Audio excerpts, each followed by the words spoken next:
New information is coming to light regarding Judge Roy Moore's accusers and throws suspicion on their motivations for accusing him. Former Alabama police officer Faye Gary previously came forward claiming she was told to be on the lookout for Judge Moore at school games. In her story, Gary claims Moore was known to harass the cheerleaders at sporting events and even targeted female employees at the Gadsden Mall.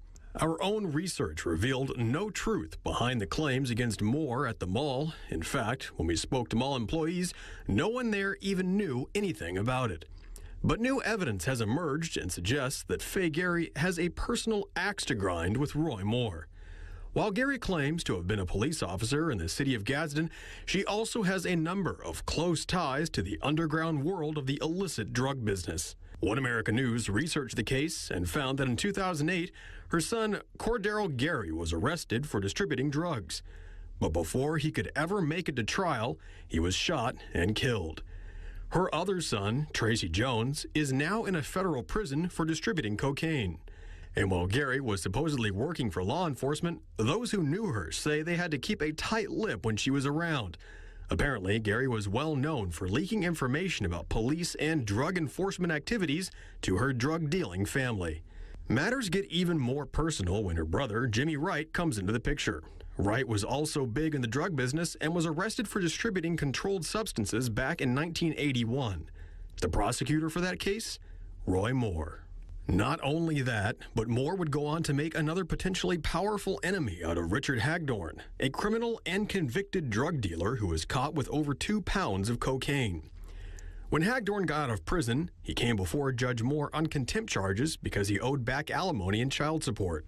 Judge Moore ruled against him on May 18, 1994 for contempt. Hagdorn was fined $50,000 and is still paying back alimony and child support to this day. But more interesting than his convictions are his relations. Richard's brother is none other than David Hagdorn, a longtime editor for the Washington Post.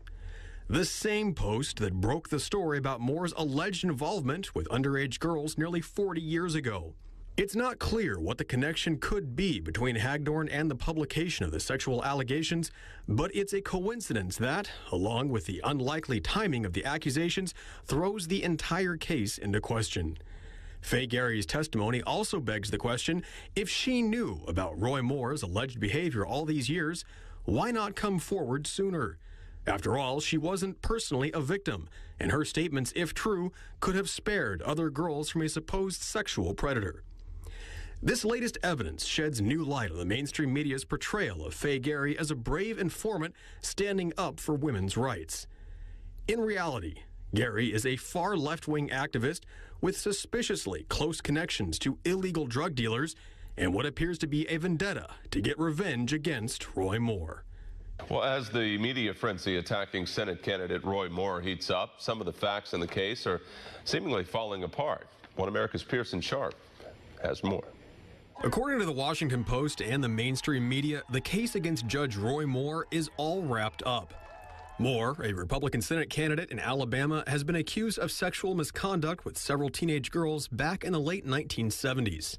Yet innocent until proven guilty no longer seems to apply, and merely accusing someone appears to be enough to convict them in the court of public opinion. But these accusations come nearly 40 years after the alleged incidents occurred, and conveniently for his Democratic rival, just weeks before the general election. After remaining silent for decades, why would Moore's accusers suddenly come forward now? I have not been guilty of sexual misconduct with anyone. These allegations came only 4.5 weeks before the general election on December 12th. Why now? While many on the left, and even a few on the right who have been quick to turn against their comrade, are content to convict Moore without any proof, the facts of the case don't stand up to hard scrutiny. Not only is the timing highly suspect, but Moore's accusers don't exactly have spotless records themselves. Lee Korfman is now 53 years old, but back in 1979, she was just 14 when she says Roy Moore started taking her on dates. But Korfman has a checkered past, and one which could cast doubt on some of her claims. Over the years, she's been through 3 divorces and faced major bankruptcy issues at least 3 times, owing more than $139,000 in unpaid claims in 1991. She's also been charged with several misdemeanors, admitted to a serious drug problem, and in 2010 was arrested for selling alcohol to a minor. Her story now relies heavily on her recollection of the facts which are now nearly 4 decades old.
In a case of his word and recollection against hers, it seems odd the media would leap to side with a woman with such a questionable history. At the same time, they dismiss the word of a man who has been in public service for decades, run 4 statewide political contests, campaigned for governor twice, and been both a circuit judge and a chief justice of Alabama. All are offices under enormous scrutiny, and Moore has been investigated by the Attorney General and a Judicial Inquiry Commission in the past, none of which revealed any sexual misconduct. But this isn't the first time Korfman has made such an accusation. Those who know her say she has a pattern of making sexual accusations against members of the community, all of which proved to be false. Korfman reportedly visited various churches in the community and claimed at least 3 different pastors made sexual advances on her. She then allegedly brought the claims to the District Board for Alabama, but sources say her story changed many times, and officials found no evidence to support her claims. Moore says these efforts are a cheap tactic aimed at derailing his campaign, and that his opponent, who is down in the polls, isn't losing sleep over whether or not the charges are false. The Democrat is 11 points behind. He's very liberal. They don't want to talk about his record. They don't want to talk about his inexperience. They want to diffuse this just like they diffused President Trump's agenda by bringing up the Russian deal. But Lee Korfman isn't the only one whose story is suspect. Beverly Young Nelson says Moore physically assaulted her in the 1970s when she was just 16. She says that Moore locked her in his car during the encounter. However, since Nelson claims this happened in the 70s, and child-proof door locks, those that lock from the inside to prevent children accidentally opening the doors, weren't introduced until the 1980s, it seems unlikely that he even would have been able to lock her in the car. Furthermore, body language experts have studied her emotional confession on November 13th and say it doesn't hold up.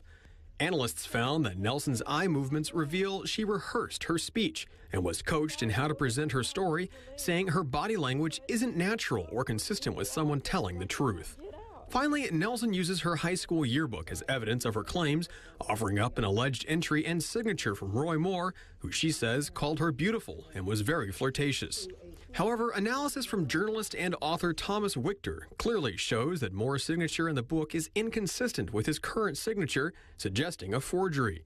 Wichter also points out that the Old Hickory House, written in the book, was never called Old with an E, meaning the person who forged the signature got the name wrong. The note also refers to Moore as a district attorney, a title he never held, though Nelson continues to refer to him as such. Wichter says there's no doubt in his mind that the dates and signature were written by someone else. We've also had a handwriting expert looking at the evidence that was submitted. You may remember on Monday, Ms. Nelson and Ms. Allred, in support, really the only piece of evidence they had in addition to the allegations was a yearbook where they claimed that it had been signed. And they said very specifically, look back at what they said. Everything on that page, they said, was written by Judge Moore.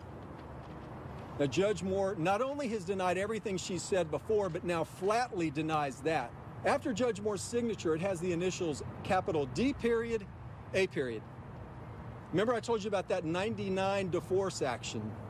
Judge Moore looked at that DA after his signature, which they allege was because he was the district attorney. Well, he wasn't. He was the assistant district attorney. But Judge Moore says he can't ever remember ever signing his name with DA after it, but he had seen it before. You know where he had seen it? When he was on the bench, his assistant, whose initials are capital D period, A period, Delbert Adams, would stamp his signature on documents and then put capital D period, A period. That's exactly how the signature appears on the divorce decree that Judge Moore signed, dismissing the divorce action with Ms. Nelson.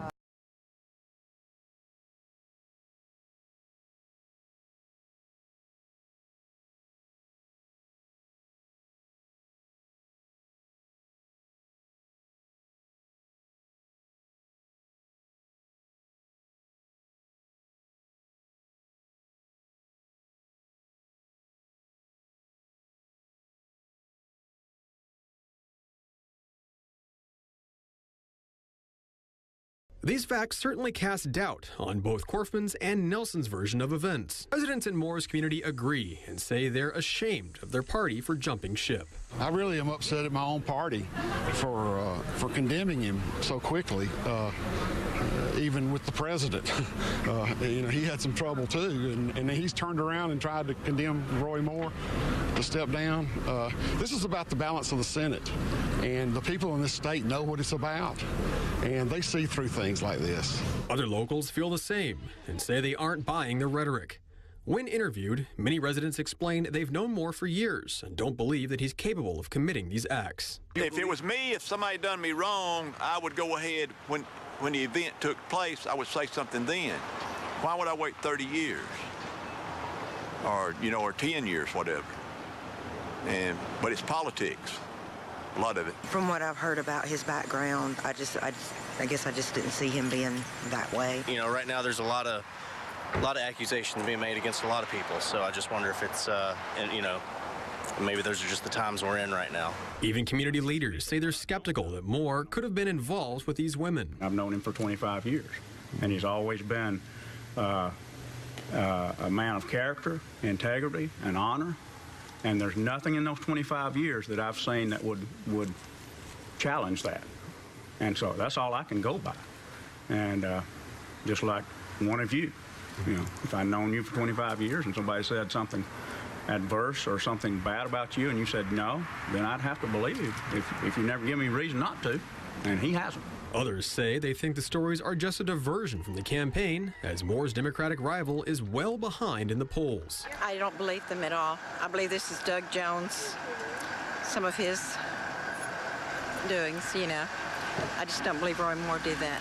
Moore's opponent, this guy Doug Jones, is a real fascist left radical, from his anti-Second Amendment stance to abortion on demand and up until birth. From a constitutional perspective, Jones cannot be allowed to win. But Judge Moore is fighting many enemies, from the mainstream media to the Democrat machine to the Republican establishment. One might call it a conspiracy to deny Moore a seat in the United States Senate. We've seen malicious and false attacks which reflect the immorality of our time. We've seen people attack not only myself, but Congressman Mo Brooks, who was running in the primary. We've seen false and negative attacks both by the Republicans and now the Democrat establishment. Never once has this been alleged. Never has any hint been brought about it in the paper. All the time I was a deputy district attorney, a circuit judge, a chief justice on 2 separate occasions, represented the Foundation for Moral Law, and been an officer in the military. It has never been brought up once. And there have been numerous investigations. I've been investigated by the district attorney, the attorney general, the Judicial Inquiry Commission, the Court of the Judiciary, and many other organizations. In addition, I've been investigated by opposition research in all these races I've run, 5 statewide campaigns and 3 county campaigns. Never once has it been brought up. Unknown, apparently, to the Moore campaign, Project Veritas attempted to infuse itself into the Judge Moore allegation whirlwind. Apparently, it sent a woman to the Washington Post, which originally broke the story. This woman was apparently trying to trick the Post into believing that she had an affair with Judge Moore. Well, the Post reporter smelled a rat, and credit where credit is due. The Post did some digging, and this woman's cover story quickly became a problem. And what was your interest in working for the Daily Caller? I like their stories, and I thought that I would be good at doing research and stuff like that. Because just based on my background with the mortgage business, like that's pretty much all I do all day is like research things. Well, since you contacted us, you reached out to us. We went ahead and did some background information, background checking. You know what I mean on some of the things that you had told Beth about your story. And so this came up, and so I just want to understand what that's about and why you would want to work for the Daily Caller. And I'm also, frankly, want to know if you're who you might be working for now. I still do mortgage work. Well, it's a little bit of an issue there, and I just want to ask you to explain it, because when we called the company that you said that you worked for, they said they didn't have, that you didn't work there. Did you talk to the corporate office? Beth made the phone call, and I know that she said that that they didn't have an employee by your name there.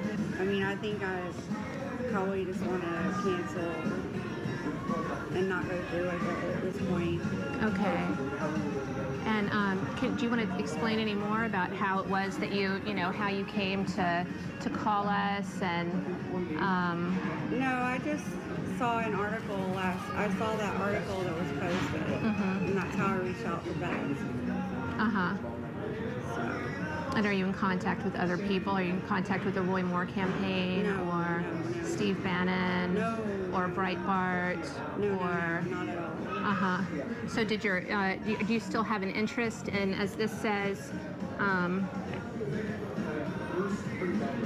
combating the lies and deceit of the liberal MSM? Do you still have an interest in working in the conservative media movement to combat the lies and deceit of the liberal MSM? Is that still your interest? No, not really. So, after this interview with the Post, the woman reportedly got up and left, and eventually walked straight into the Project Veritas building. Cover blown, amateur hour, embarrassing. However, it's also an unfortunate sign of the political times. Residents still support Roy Moore, and polls show that he maintains a 10-point lead over his Democratic rival. In the courts against liberal judges that have usurped their authority under the Constitution. And I'll fight for you at the United States Senate. I'll fight for the people of this state and of this nation who want to bring our country back to its greatness. And we can, and we will. And thank you very much for your support. One thing, I've been in this community all my life. I'm 61 years old. I've never heard this before, so it's kind of surprises me. If he's done something like this, he probably doesn't deserve to be in office, but at the same time, I have to wonder why it's never come out before. Mike went on to say that he even went to the same high school as Moore, though not at the same time, and no one there ever mentioned this kind of behavior. We kept asking questions and discovered that Mike isn't alone. Coming into the election 30 days out, all of a sudden you have these allegations against a guy that's been in office, for 20-something years, 2 major elections for the state Supreme Court, for governor, this kind of thing, and these things didn't come up. So your initial thought is very suspicious in timing, Many others we spoke to felt the same way and thought that Moore was being treated unfairly by both the GOP establishment as well as the mainstream media. They say that considering how public his position has been until now, It's very unusual that at this critical point in the election cycle, these kinds of allegations would suddenly appear. That is the question, and that's the thing you sit back and ask yourself. I mean, why? I mean, when you're talking about running for the highest judicial office in the state, the Chief Justice, there was a lot of money spent in both of those races to defeat him. So you would think opposition research pulls these things out. And I've heard, a myriad of explanations of why someone would wait that many years and then finally this close to, an election that controls the balance of power in Washington, why they wait that long. It really smells kind of fishy to me. In support of Moore was Caston Smith, a pastor from Samson, Alabama. Smith told us that some of the accusers had a questionable past and threw doubt on their credibility. While several local pastors have claimed that Lee Korfman has made other sexual harassment allegations in the past, Smith says that she also has a severe drug problem.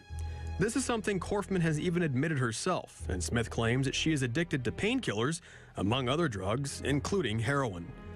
Other pastors have come forward in support of Moore as well, with conservative group Faith to Action hosting a news conference Thursday, November 16th in Birmingham, Alabama.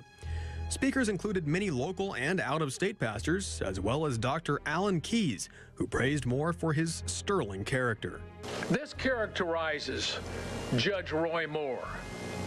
He's a man who's committed to his principles no matter what the cost.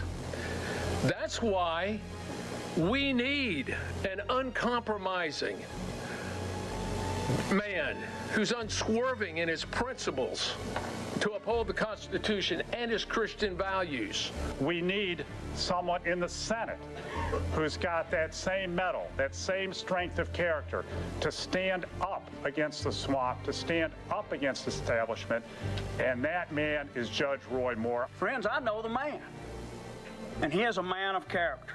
Judge Moore has an impeccable track record of 30 years of faithfulness to his wife and love for God and country. So as for me and my house, we will stand with Judge Roy Moore. But Moore doesn't just have the support of the community and local leaders. His support goes straight to the top of Alabama's government. Governor Kay Ivey spoke to reporters on Friday, saying she believed Moore was the best choice for the people of Alabama. I will cast my ballot on December the 12th, and I do believe that the nominee of the party is the one I'll vote for. I believe in the Republican Party and what we stand for, and most important, we need to have a Republican in the United States Senate to vote on the things like Supreme Court justices, other appointments that the Senate has to confirm and make major decisions. Governor Ivey went on to say that she thought the timing of the women's confessions seemed curious. Her support, as well as those of countless others, fall back on Moore's decades-long track record as a public servant and his long history going back to his childhood in Alabama.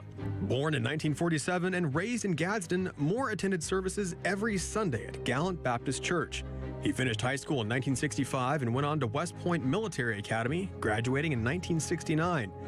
He moved through the ranks, becoming commander of the 188th Military Police Company. There, he was known for his strict adherence to the rules, earning him the respect of his comrades. Serving in the Vietnam War, many of the troops in Moore's military police battalion referred to him as Captain America due to his no-nonsense discipline and attitude against drug use. Moore's service to his country didn't stop after he was discharged from the Army in 1974. He then followed a career in law after attending the University of Alabama's Law School in 1977. During his legal career, colleagues remembered Moore to be a great orator who was particularly gifted at closing arguments. In 1992, Moore finally became a circuit court judge and served until his election as Chief Justice of the Alabama Supreme Court in 2000. However, his service as Chief Justice was cut short after a controversial ruling regarding a Ten Commandments monument that the judge erected. This kicked off a battle with the state of Alabama that would continue for over 20 years as Moore repeatedly fought the establishment over various issues, always to uphold his beliefs. He was elected twice and removed from office twice, but never gave up on protecting the U.S. Constitution. From West Point to the Army to Vietnam and then law school, Moore was busy serving his country, and those who knew him say all his time was dedicated to his work. I have known Roy Moore for 15 years. I worked with him and for him between 2001 in 2016. Most recently, it's as Chief of Staff in the Alabama Supreme Court. I can also say I've traveled with the man, I've worked with the man, I've been in the inner office with the man, I've been in various cities around this state and in various states around the nation. I've seen him with crowds of thousands, and I've seen him one-on-one, and I can say without a shadow of a doubt that the man has been nothing but honorable and trustworthy and honest to me and to anybody in his presence, men and women alike. Yet his efforts to defend American values haven't protected him from politicians in Washington, and pressure is growing against his campaign. CNN, MSNBC, Fox News, the cornerstones of media in the United States and some of the biggest influencers of public opinion are content to persecute Roy Moore without a shred of evidence. We are in a country that believes in the principle of a man is proven innocent is innocent until proven guilty. And look, even people in the media are taking this position of, yeah, but that is only in court. No, it's not. That's the principle of this country. It's always been that way. It's a bedrock of what we believe. So coming out 30 days out, how do you defend yourself on things that really even the accusers can't prove? It's just, that's the scary part of this thing. Allegations alone are now enough to destroy someone's career and personal life, leaving their credibility in ruins, whether or not it ever proves to be true. And if the only evidence required is unproven hearsay, without any verifiable proof, then the support of the thousands of people coming out with stories of Roy Moore's sterling character must surely outweigh the evidence against him. With these relentless attacks on a public figure, politicians and the media are taking the unprecedented step of waging war on a pillar of the American judicial system. The presumption of innocence embodied through the 5th, 6th, and 8th Amendments is being worn away until the accusers no longer need to prove their claims, forcing the accused to prove they aren't guilty. It's a slippery slope, and if action isn't taken to protect our liberties, it could have profound repercussions for all Americans. We have really a moment in time. As the bells ring, we have this moment in time to make a decision. This is a time of choosing about the kind of state we're going to have, the kind of nation we're going to have. And this is what I know. If they are successful in assassinating the character and ruining the career of Honorable Judge Roy Moore, then none of us are safe. Roy Moore is now leading in the polls. According to a WTNS consulting survey, 46% of likely voters will choose Moore as their next senator, with nearly 41% opting for Doug Jones. Another poll from Raycom News Network shows Moore at 47% and Jones at 45%. The polls come just weeks before the special election and show the loyalty of Alabama voters seems to outweigh unproven allegations against Moore. I'm here with Pastor Mark Burns, who served as a surrogate to the 2016 Trump presidential campaign. And Pastor, I just want to thank you for joining us here on One America News. Happy to be here. Pastor, I just want to get your thoughts on this Alabama senatorial race. On one side, we have the Democratic candidate, Doug Jones, and on the other side, we have the Republican candidate, Judge Roy Moore, who is facing multiple accusations of sexual misconduct, all of which he has denied. What are the implications of this race to not only the voters of Alabama, but to the nation as a whole? Well, you know, for me, it is clearly a strong signs of character assassination. I know personally the power of character assassination, having having a hit job done on me by CNN. Even though I shared with CNN what they were saying was not factual, they created a narrative to point and create the story that they wanted to create. So I personally know the power of character assassination, and for me, this looks just like character assassination. Again, we have no way to prove Roy Moore is innocent. We don't have a way to prove that he is guilty. So how do we know that Roy Moore is an upright person who deserves to be elected to the U.S. Senate? Well, you look at the 40-plus years of service, public service, that he has done, over 8 campaigns, over 2 national incidents that Roy Moore situation that he was involved in, and yet there were no allegations, sexual misconduct allegations, to ever come out, only until he becomes the Republican nominee for U.S. Senate. And so for me, this is a grave attempt to stop the movement led by President Donald Trump to make America great again. Now, President Trump, who initially had supported Luther Strange in the Alabama Senate race, recently went on the defense for Moore, saying that the judge, quote, totally denies the allegations levied against him, and that we as Americans, quote, do not need a liberal Democrat in that seat. Now, do you agree with the president, and do you believe Judge Roy Moore at his word? Well, I can only take Judge Roy Moore at his word based off of what his history has suggested. His history has suggested that he's an upright man. Not only that, the people that are the closest to him, that have long-lasting relationships, established relationships with Judge Roy Moore, who are standing beside him, even the pastors within the great state of Alabama, preachers and ministers that know Roy Moore are standing behind him. Even the women of Alabama are standing behind Roy Moore. And so the great people of Alabama clearly see that this is an attempt by the established Republican Party and the liberal left Democrats to stop another person who is strongly for the helping the agenda of President Donald Trump. The great people of Alabama will send a strong message to the established GOP and to the liberal left that they cannot mess with the great state of Alabama. They cannot dictate who the people of Alabama wants to send to the U.S. Senate. So, yes, I agree with the president. I told Steve Bannon yesterday I was so happy to hear when the president came out to say what he said about Roy Moore. And he simply just repeated what Roy Moore has said from the beginning. He's denied the allegations, and we cannot have a liberal in the U.S. Senate. Pastor Mark Burns, thank you very much for joining us on One America News. Happy to be here, Tyler. Thank you. 5 state campaigns, 40 years of honorable service. Roy Moore has been intensely scrutinized and not a hint of scandal.